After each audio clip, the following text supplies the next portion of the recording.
series just because things are kind of coming to the end.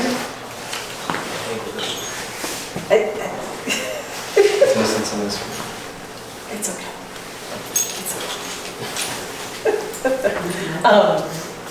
So this is the last of the speaker series, and then we will start back up with Science on the Menu for the local folks, the people that are around year-round.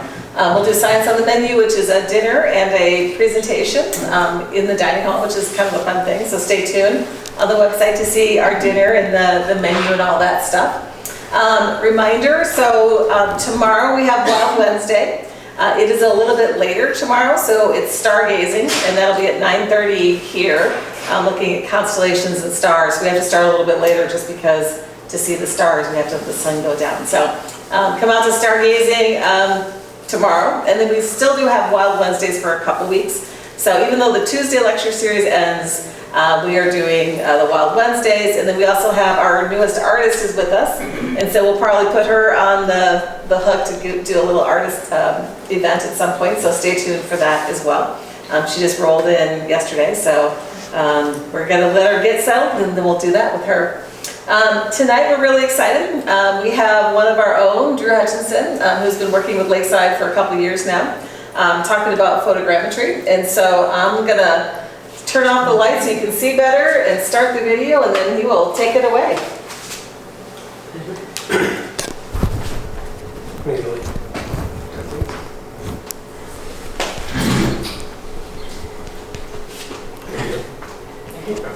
Yeah, hi. Thank you for the introduction. I'm Drew Hutchinson, and I'm going to be doing my presentation on a little bit of my background to how I got to this point, and also kind of highlight some of the projects and some of the skills that I've picked up along the way. Here we go. So a little bit about myself. I'm from Geneseo, Illinois, and I went into the University of Iowa and I started doing computer science, and that was the start of that. I went to the University of Iowa for 8 years in combination between my undergrad and my graduate school. I went through multiple different departments and things. I studied geoscience, computer informatics, geography, and sustainability. And so kind of just a lot of interdisciplinary. When I originally got to school, I thought that I wanted to program. So I get in and I start learning Python like this, and I learned it's just not for me. It's not very rewarding, it's not very fun to do, and it's kind of stressful. So I also started doing a lot of web design. These are just images to kind of show what that's like there. Then that led me into geoscience. I basically wanted to go into something that was as far from computers as I could find. And so I started to learn about rocks. And geoscience is really special because you learn how to do everything by hand with the University of Iowa, which has a lot of pluses and a lot of minuses to it. A lot of my skills were the computer, so I wanted to combine the two of them, and I felt like I wasn't able to utilize my skills correctly, and that's really what got me into GIS. So at the University of Iowa, I found their club that they have, the ICIGO, which is led by Adam Skibby there, and inside of that is kind of where I got introduced with GIS, I got introduced with geography, and got involved with this project here where I actually got to go to France. And so when I got involved with the club, one of the first things that we started working with was LiDAR. LiDAR is pretty awesome. It can do a lot of incredible things. What LiDAR stands for is light detection and ranging. So what that is doing, from my great illustration here, is we have our laser, and it's going to be scanning in a circle all the way around it, and it's going to be shooting out points. The scanner that we had would shoot into a couple million every second, so it'd just be blasting points everywhere. They'll hit a surface and then bounce back, and then the machine catches that, and it records the time it takes for that laser to come from the machine to hit the surface and come back. And so the difference in those timings then can build a surface and a wall or structure. So to do that, one of the things that you have to do is place targets all around the building. I want to highlight that because you'll see in the images coming up here. And how this works too is essentially we would have multiple different scanning locations where you set it. And so you'd be wanting to scan all the way around the building in different points. And then in background, then you use software to basically join them together. So I started getting involved with that, and one of the very first things that we actually used LiDAR to scan was a meteorite that's at the University of Iowa. I believe this one's a TILAD one, and it's 1 part out of 4 that struck a long time ago. And we used LiDAR to essentially create a 3D model of that, which I will print out here, which is kind of cool. And then we started to do more with LiDAR. There's a lot of projects with the club between mapping like the beer caves under Iowa City. I don't know if anyone knows that. And also we did one with Makokata Caves. We also did Kinnick. And we started to use this LiDAR all over. And it got attention from one of the professors at the University of Iowa, Robert Bork. And he had an idea that if we could essentially take the LiDAR over to France, could we make a 3D model of the cathedrals over there? And if anyone ever asks you that, you just say, of course we can. So the project kind of got started. He had the dream, and the goal was to go over, and there's 2 different cathedrals that we were going to essentially try to create models of, one in Metz and then one in Reims. So the goal behind this too, with Robert Work, is to basically reconstruct the order that the cathedrals were created in and built. They started in the 1200s, and they were in their finished state in like the late 1900s or so. And how they built it from the back to the front over hundreds of years, and that was kind of what his plan was. And he uses LiDAR geometry and stuff that I don't totally understand to try to recreate this. So we got over to France. Our team was created here. We have Robert Bork right here, Adam Skibby, Pierre Hallett, Rebecca Smith, and Michelle Weinholm, and then myself. When we went over, we had 2 different LiDAR units that we were using, a P30 scanning station here, and then a little like a BLK. I became real familiar with this one. Just to give you guys a little bit of a price roughly for these, you can get this one here for about $20,000, and this scanner here is about $120,000. So the tech that we were using was pretty high tech and pretty awesome. But this was the first cathedral that we went to here. This is in Metz, France. It's really pretty interesting. If you look at this with the surrounding buildings, it really just doesn't even fit in. It's a structure that is really unlike anything else around it. And when you first walk in, this is the visual that you see. I've never worked with Gothic architecture or any of this type of study before, so it was a real treat to go over and see it. But basically you can see one of the key features of Gothic architecture is the straight lines that are also really symmetric. And so that's all over there. It's just a huge building. This place also had a lot of really nice stained glass, and I'm going to have a lot of images of those coming up here. So how this worked is we actually had a little shed right outside of the building. We'd store everything in there. With being the tech and the grad student there, I was basically the mule. I'd have to carry everything from our little Airbnb over to this shed, and then whatever we would do for it with the day. So how this one worked is we did the outside and the inside. On the very first day, we were basically given the keys to the building. We were allowed to go just about anywhere. So we went down into the crypts, we went up on the roof, and really just kind of planned out how we would be doing this. I thought this image is kind of interesting too, because once you're inside the cathedral here, the glasses are all really colorful. And when you look at them from the outside, they're really kind of dark. So just want to point that out. So here, just showing off the flying buttress and the different structures. And we had Pierre and we had Robert, and they were just kind of really going at it with information. I recorded this one here from coming from the roof back inside of the cathedral, just so you guys can get a little bit of a visual representation of this.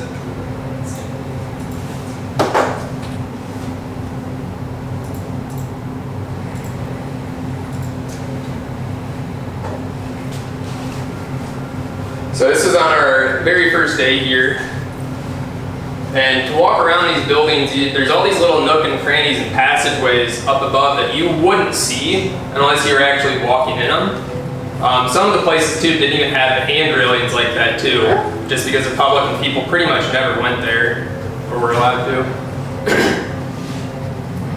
And so we really tried to map this from the ground up of getting as much of the building as we could with the LiDAR.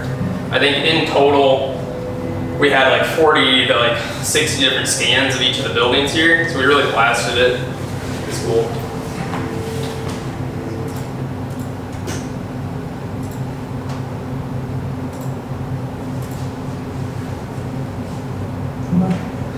Here, I like to include this picture just because with going over, I had almost no knowledge of Gothic architecture or any of this type of field, and working with Robert Bork, he was definitely an expert in it, and he was able to point things out and show me things that I never would have known about the building or really even seen, or anybody else would really notice too. For example, like if you look at these windows right here, when you're planing on the ground in your building and it takes hundreds of years, you can make mistakes at times. And so, like for example, they wanted to plan out 4 windows. Well, they only had room for half a window on this side. And a lot of times you walk right by these and they're so symmetric that you wouldn't even actually notice that being a thing, and the way that the builders were able to hide some of these. So for example, here's another one. Here is what I believe they were intended to do, and whoops, didn't quite get that one there with enough. So it's, when you're building things over 100 years too, at time periods, you're going to keep switching through the actual people building, and you always hope people down below got the correct measurements, and yeah.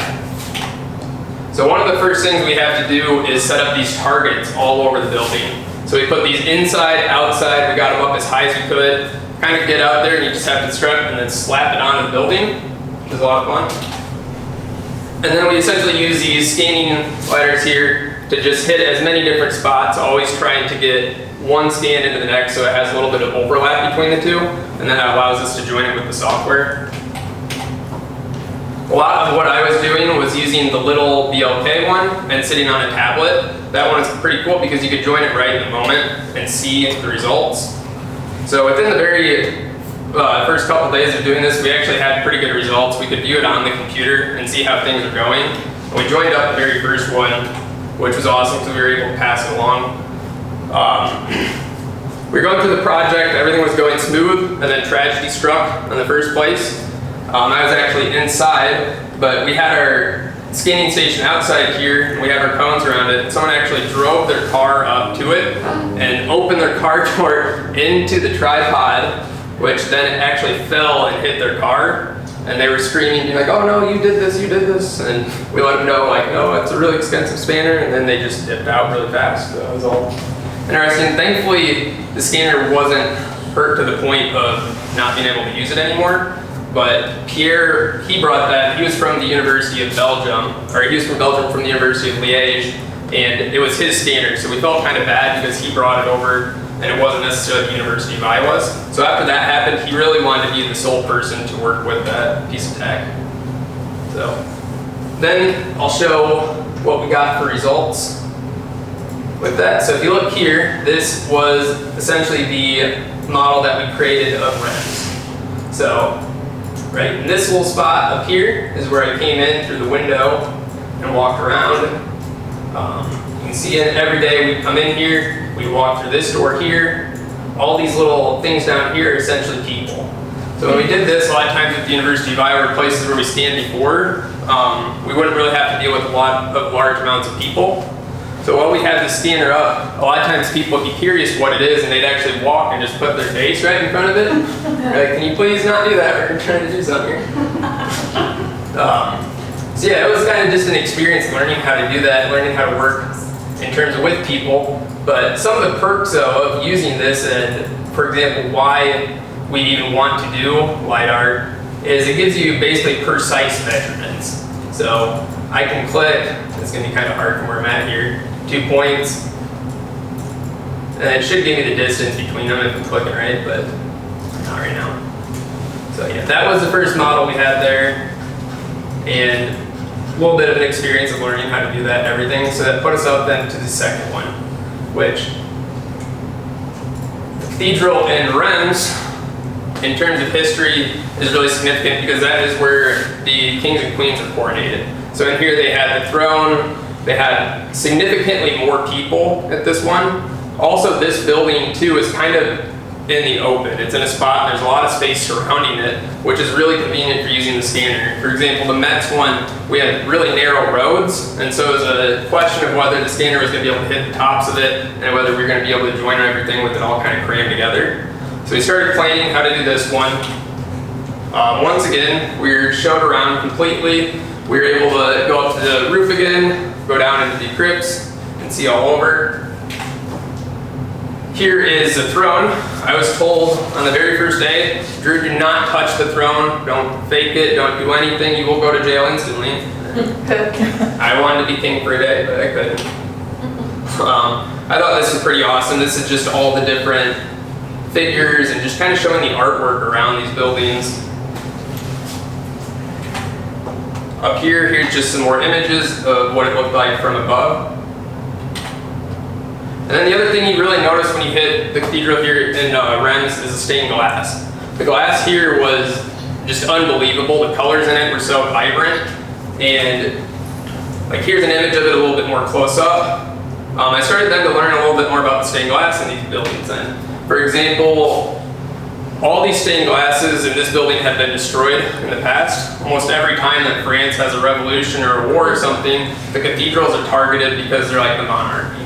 So people would actually, I was told, is they climb up these and they destroy every single statue and break every single piece of glass at those times. And so you get a lot of these destroyed, which is unfortunate, but I was told also that the same family has been redoing these glasses over time, generation to generation. So it's interesting too here because you can kind of see how the glass work has been changing. This was more of like a traditional style here. Here is more modern after World War I when it's destroyed. And then here is what modern artists did this one. So here's just more images that I had in stained glass, because that was one of the truly special things I think to be able to see there.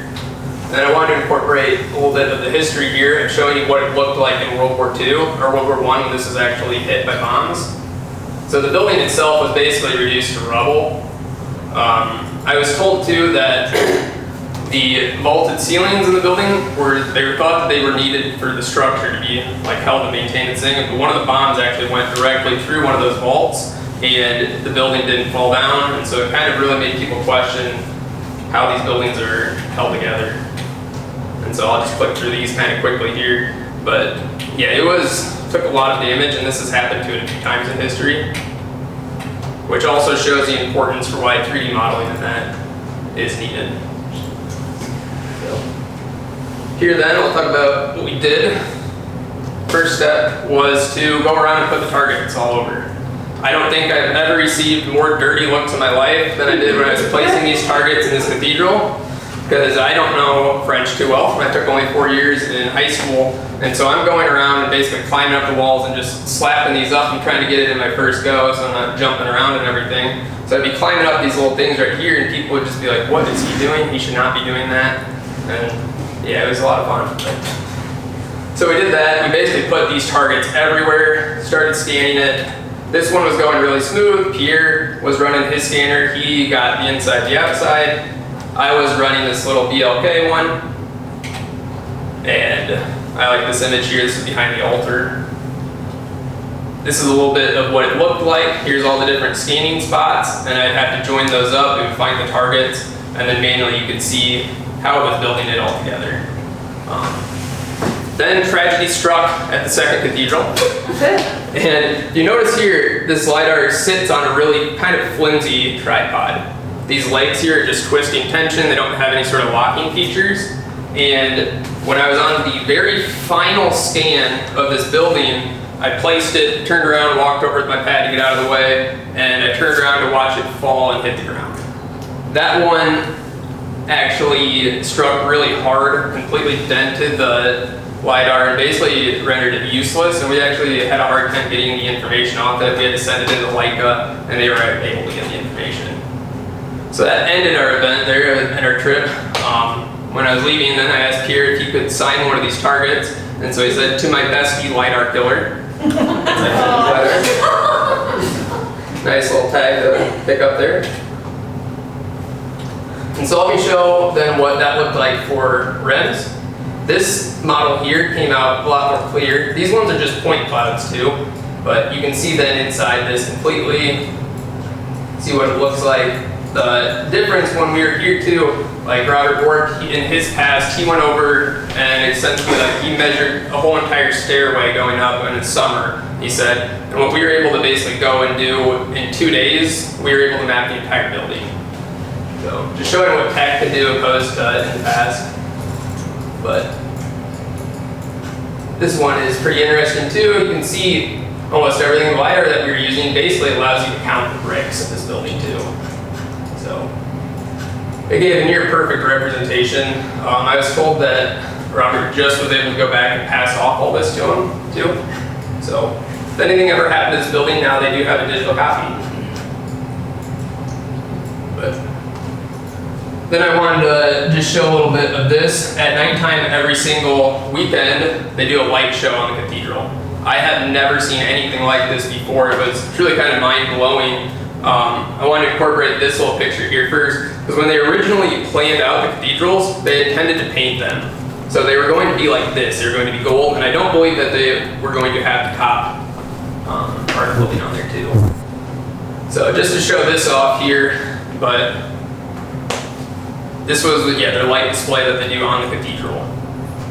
So it really kind of gave like a 3D perspective, and I don't even understand how they got these to work as it did. But this is a 30-minute video, and I just have a few little clips here to show. But yeah, you're just standing there, and it gives you that full perspective that you're almost walking down the aisle for the coronation. And so what this light show did in the half hour that it was playing was kind of giving the history of the building. So they had parts for World War I when the building got destroyed. They had this part here for like the king and queen getting coronated. Here then at the end, they just started blasting it with every different color. I thought this was why it looks like paint, like oil colors and stuff. Yeah, we can definitely make lights nowadays, in my opinion. If you ever get the chance to see any of these light shows on a building, I would fully take advantage of that. And a final little clip here. They were able to do some pretty wild stuff with it. But all these were just from projectors essentially behind me that were shining onto the front of the building. But, alright. So that will bring me to my second part then, of talking about photogrammetry. So when I got back after working on that trip, I wanted to keep making 3D models and keep doing this type of work. But when you're talking about working with tech that's in the tens to hundreds of thousands of dollars, it's not necessarily something people are just going to loan you, especially when you have the tag LiDAR killer. So, yeah, so I went over to the University of Iowa and I learned about something called photogrammetry, where I could essentially try to create 3D models with just using my phone or a camera and basically a computer for software.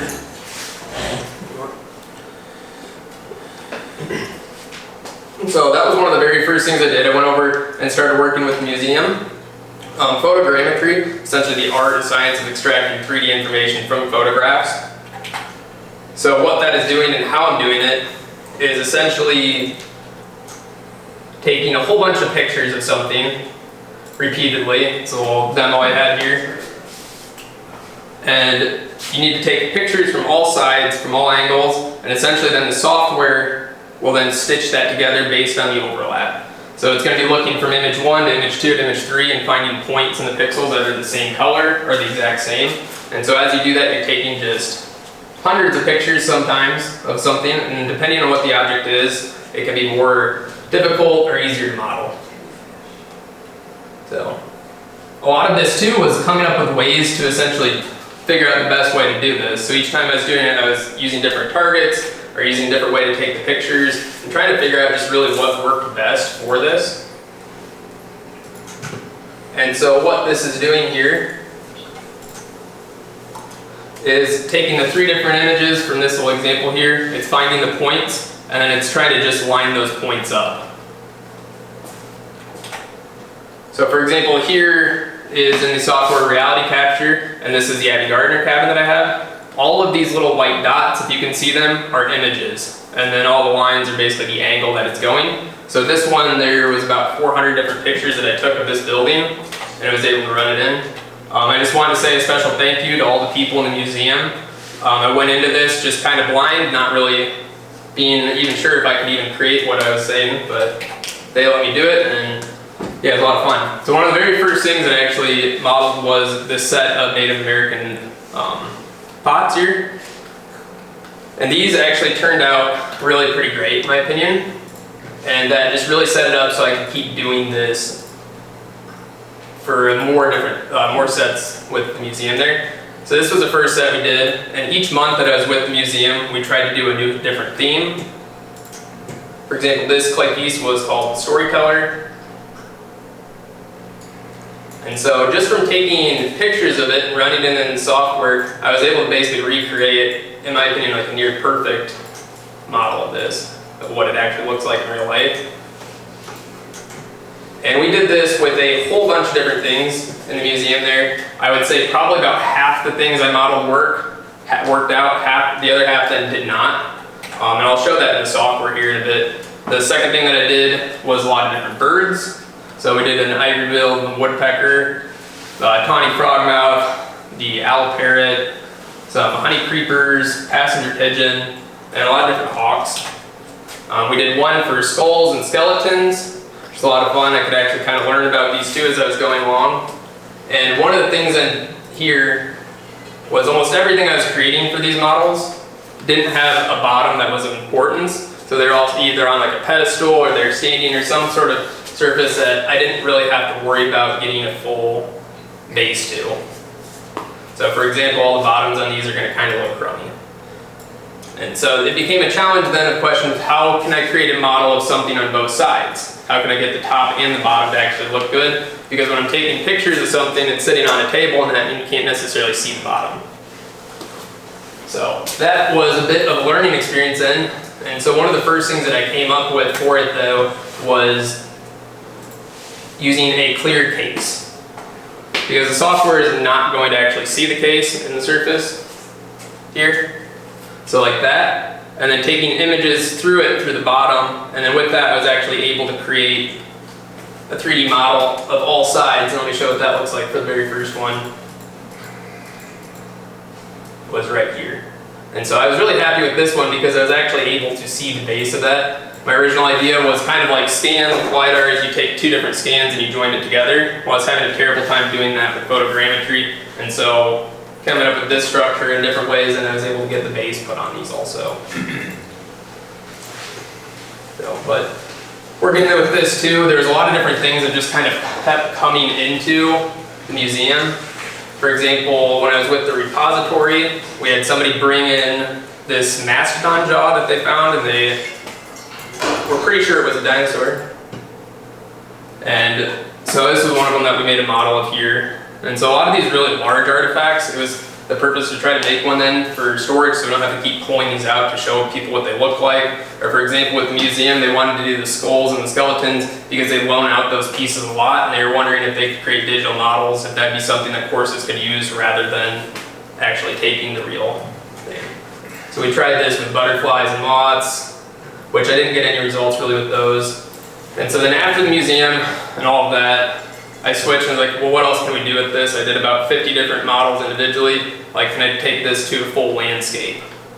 And so that's what I did out here at Lakeside. Was one of my first projects that actually tried to do a full scale. And that is right here. So this is the sand spit out there from 2 summers ago. But this is kind of interesting. I just used a drone essentially to take these pictures, and I used the exact same style thing and ran it in the software. But you can see how low the water was that year. That whole sand spit was almost all revealed. These ones are cool too because I threw in 360 images from the area at the time. So if you were to go out there right now, I'm pretty sure all of this is actually underwater, which is good. Our water's getting back up there. But overall, I was pretty happy with the results for how these models are turning out on a larger scale too. And so here's another one. This was the Nepal fen. So once again, we were able to get a little bit of a horizontal perspective on that too and show off. But this is just created from taking a whole bunch of different images and then running it through the software. And then that led to the next part of doing it with buildings. So same thing, I go out there and take a whole bunch of different pictures and run it in the software and hope that the model turns out. So to give an example then of what that looks like, here is a storyteller, and just to show all the different pictures I took here, I'm just going to click through these quickly, just to show you what I mean in terms of how I took these images. So you're just really just taking pictures from all sides is what you can see. I tried to do a base, I tried to do a middle perspective, and then one from the top. I also learned that you can do this with video. So a video is just taking a whole bunch of different images every second, so that should essentially be able to do a lot quicker. So by recording videos, I could cut down my time from about 2 hours per model down to about 20 minutes per model, which is a huge difference. And then what this looks like in the software is essentially I would load in the images, and the first thing you do is to align them. So here's what it would create then, is a little point cloud mesh showing what that would look like. All these little white dots for all the different images. It will let you know how many of them are registered, and that kind of gives me an idea of how well I took the pictures. So out of this one, I took 281 pictures, and 278 of them joined together, which is awesome. And then from there, you run the next step, and you turn it into a 3D model. Then it gives it a surface. It basically takes all those points, connects them, and builds little triangles between them. And then based on how many points there are is how well it will look. And so this is kind of cool here because you can see that clear box. So that's all I was able, actually that's all the software created from the box there just from sitting on top of it. So it did a really good job of just seeing through it. And then what you would do next with this one then is color it, get the texture, and then clean it up. And it will look something like this. So. But this is essentially then how I'm using the software, and reality capture is how you do this. Reality capture is how you do this.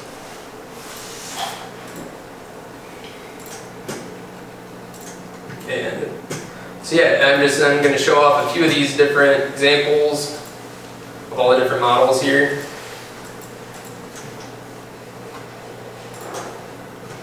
So here's all the different birds. With these, I was really wondering how like a feather would look on the outside. All the surfaces I had done were either a clay or a wall or something hard. And so I was curious what it would be in terms of that. So right here you can kind of see the feathers. In my opinion, they look pretty much like the feathers. You really see a lot of the textures on the bird. You can see a lot then too in terms of like the wood and that. I was pretty impressed because a lot of these you can actually read the museum tag still. But overall I was learning that this is a pretty good way to just create a 3D representation of what these objects are. So this was a tawny frog mouth. I thought this thing just had a really nice yapper on the front of it there. Looks like it'd talk your ear out. The owl parrot, I thought this was really interesting because this bird was really fluffy. It kind of reminded me of like down feathers. And in my opinion, this turned out kind of fluffy looking. So. Also, they have really kind of gross feet. Here's all the different skulls and skeletons. I thought that these were really interesting too because I didn't know much about crocodiles and alligators, and I don't know if this is just specific species or something. But for example, just looking at the two different skulls, I quickly noticed something, that the alligator's teeth just kind of sit normal with its jaw, how you'd expect like ours. And then this one here with the crocodile, its front teeth are actually going through its skull. They give it more biting power, and I didn't realize that they actually had a feature like that built into their bone structure. And here's the final one I'll show off here, the monkey. But yeah. This lizard was probably the most annoying thing that I've ever tried to create a 3D model. I think in total I took like about 6,000 pictures of this stupid thing. But yeah, anything that has really small surfaces like that just really do not want to get picked up on software or create it. But I was happy with how this one ended up turning out at the end. But yeah, and then now, this is kind of where I've led to, is I'm in the process of creating a digital library here at Lakeside, where we'll eventually get almost all our buildings up and get little tours and different things inside them. So for example, here with Shimmick, which is, in my opinion, looks pretty good. You can see the stones and they look just like the stones out there. You're able to see things such as the one board up here that's not painted. You can also do things too. There's a tree right here normally. That's why the discoloration's right there. But removing that tree, that's what that looked like. And then here is the Abby Gardner cabin. Same thing. Just from taking pictures essentially from all sides of it, we were able to create a 3D model that looks pretty much like the building. So, if disaster were ever to strike this area where we get strong winds or something where this building gets destroyed, thankfully we have a 3D representation of what it was. I mean, there's different pictures and things to go off of too, but I just think the more digital models we can create, the better. That is my talk for the most part. Do we have any questions on anything? Can you go inside the buildings? I can't. So for the Abby Gardner one, this is what it looks like inside.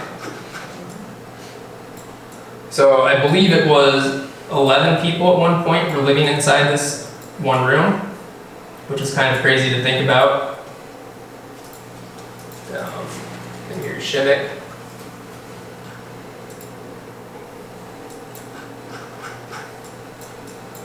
So, yeah. Hopefully here over time we'll be able to get all our buildings basically added to this and get some of our museum pieces and that loaded into this. And while the archaeological class was here and doing the dig outside of the Abby Gardner cabin, they actually found a whole bunch of different artifacts. And John asked if I could create some 3D models of those. And this was one of the artifacts right here, was a coffee pot that they found in the ground, which is pretty cool.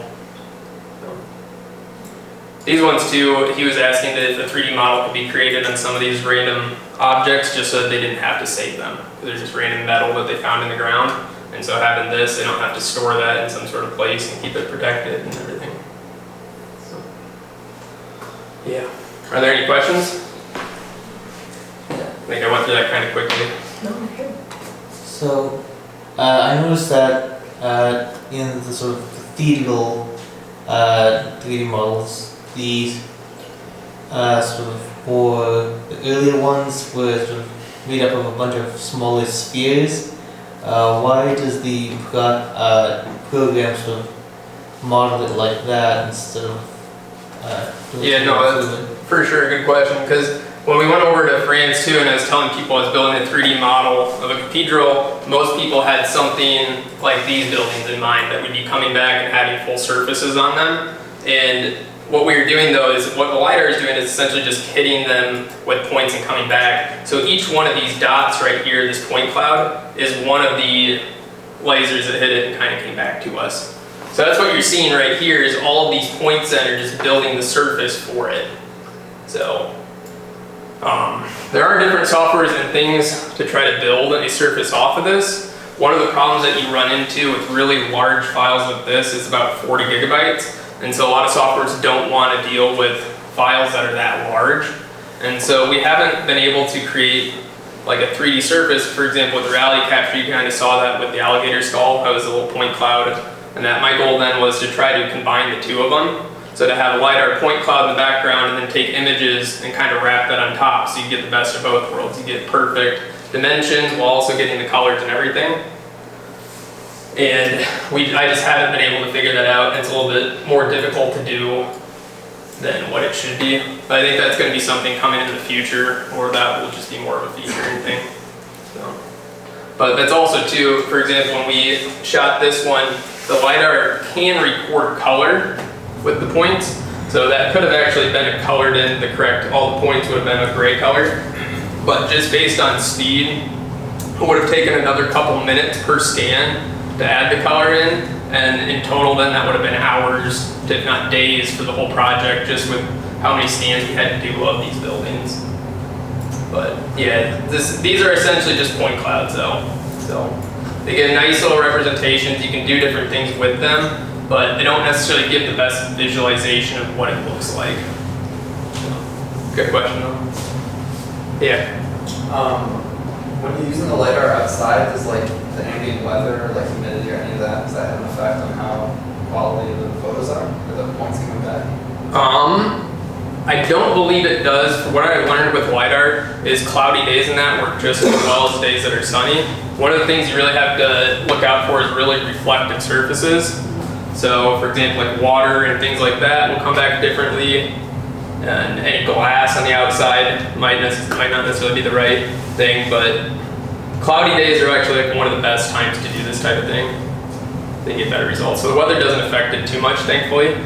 In my opinion, LiDAR is almost like wizardry tech, with just how many points it's sending out and it's hitting and actually coming back to it, reflecting that information is incredible. So, yeah. Is there another question? Does individual picture photogrammetry have like better results or worse results than video? For the individual images, you're able to like actually sit down and click the spots you want, so you know how much overlap. When I'm doing those, I want to try to get anywhere from 40 to 60% overlap in each image, so you really only have about half of that image is something something new that you're telling or showing the software. And so, I don't know where I'm going with that. But Would video like always be better then, since it has? video would be better, but the problem is with video is you'll be moving it around unless you get some sort of a tripod or something. So you have to take that video then and cut it.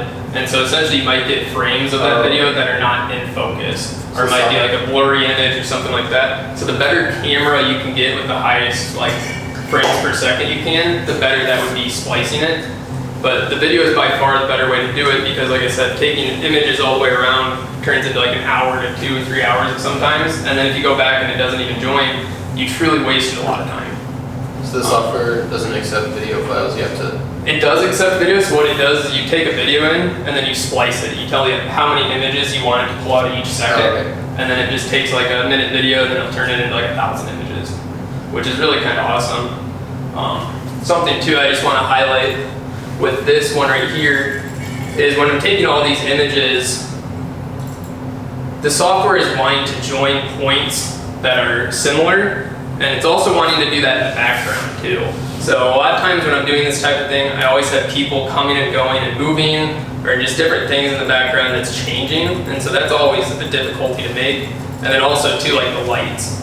So for example, when I'm taking an image on something like this, it's a lot different than when I'm going from low and taking a picture up and having those really bright lights up above. So it was really kind of a challenge in a lot of the labs and places I've worked with to just work with the lighting in them, and that was, I think, probably my biggest difficulty. But yeah, images are, taking a video would be the best way to do these at this point. When was LiDAR invented? How long has it been? Oh, I am not sure off the top of my head with that one. Years but and years? yeah, I think it's been around for a little while. I think since the 90s. Yeah. I know just in terms of like the tech, like the LiDAR, the old LiDAR that we had at the University of Iowa there was shooting like 10,000 to like 100,000 maybe points a second, to where the next one we got was in the millions of points a second. So it's like the magnitude of data that it can collect has just been increasing a ton. So I imagine in the future here, I know they're already starting to make like some of the new iPhones and stuff that have LiDAR built into them. I imagine in the future, we'll be able to just use our phone to essentially create a 3D object just on an app, and it will be using the LiDAR plus photogrammetry and just building it at the same time. So in my head, I'm thinking like tiny homes of Shinnick. Like, how ready to go are these files? Like, if you could theoretically have a 3D printer, Yeah. like, could you plug any of these files in and print yourself a tiny home of Shinnick? I've never seen it with like large scale printing. I've been hearing that they're doing that though for buildings with actual like livable ones, is what you're saying. I know like we did do that though. We essentially took the LiDAR, that meteorite, and we printed this into a 3D model. Right. So it would be a thing here, this model, then you definitely could throw it into a software that allows object files, and then you could have something just go around and print it for you all the way up. We hold that up again. Yeah. So here's this little meteorite. So it's kind of cool. Yeah, it was the first 3D model that I ever created, and I was happy to actually get it as a real object. So, yeah. So for the photogrammetry, Photogrammetry. yeah, were you using the same camera for the photos and the video? Yeah, a lot of times I would just use my Canon and just take pictures, and then I'd use that same thing. And I started to learn though, is phones nowadays are just getting a lot better in terms of recording too. So it's a lot faster to just use my phone to record things than it is to pull out a nice camera and take the images and load it up and set it. But a lot of times I would mix and match between a phone, a drone, and my camera. So kind of just throwing in as much different inputs as I can and really just kind of experimenting to see what would work and what wouldn't work. But I found the best from actually mixing different camera types. Okay. So. And so as a follow-up, did you ever get like a good cinema camera to sort of add into the video? Or was it all just photography and cameras and with your phone and good to go camera? Yeah, no, I've never been able to use like a high-tech camera or like any for the cinematography, is that what you're saying? Like Yeah, like cinematography or videography camera, because there's like a few differences between a standard photo camera and a standard cinema camera. yeah. No, I've only ever used just the base camera on mine, so, but I'd be curious to try it with something that's a little more high tech. Yeah. Any other questions? Well, if not, please join me in thanking Drew.